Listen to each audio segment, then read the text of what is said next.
Merci, M. le Président. Je vais tenter d'être concis et assez précis dans mon intervention. M. le Président, j'aime beaucoup les spectacles et aujourd'hui, on en assiste à tout un. Alors, il y a bien des choses qui me surprennent dans ce spectacle-là. Bon, on vient d'entendre mon collègue du Parti libéral déchirer Chasse-Mige sur l'importance des changements climatiques. C'est le même parti, M. le Président, là, qui a acheté un pipeline à 34 milliards de dollars pour produire plus de pétrole pour l'exporter vers l'étranger.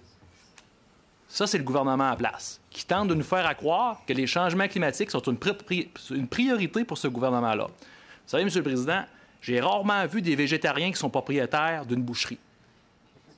Mais c'est ça, ce gouvernement-là. Il dit être vert, lutter contre les changements climatiques, mais il s'achète un pipeline à 34 milliards de dollars, payé par notre argent, nos taxes, nos impôts, pour produire plus de pétrole, pour polluer davantage, puis l'exporter à l'extérieur du Canada. Alors aujourd'hui, des petites leçons des deux partis. On vient très du côté partisan et politiser ce comité, mais ça me désole, M. le Président. Et là, on a du côté conservateur mes collègues qui semblent se préoccuper du coût de la vie des étudiants. M. le Président, mardi, le 19 mars 2024, il y avait un point de presse transpartisan sur l'augmentation des bourses d'études fédérales qui sont octroyés aux étudiants et qui n'ont pas bougé d'une scène depuis 20 ans. Le Bloc québécois était présent. Le Parti libéral était présent. Le Nouveau Parti démocratique était présent.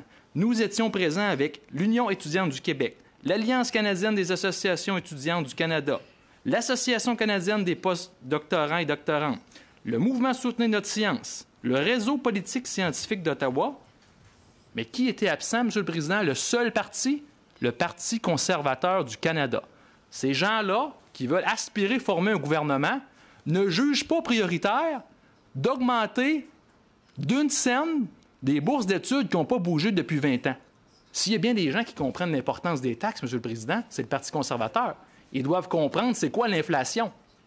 Mais quelque chose qui n'a pas augmenté depuis 20 ans, eux autres, ils ne trouvent pas ça important.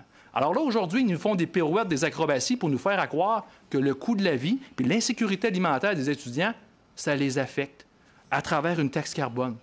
Monsieur le Président, ça, c'est parler des deux côtés de la bouche, puis on ne peut pas leur faire confiance pour soutenir la recherche scientifique, mais surtout soutenir les conditions financières des étudiants qui n'ont pas bougé, encore une fois, je le répète, d'une scène depuis 20 ans. Alors, c'est tout ce que j'avais à dire.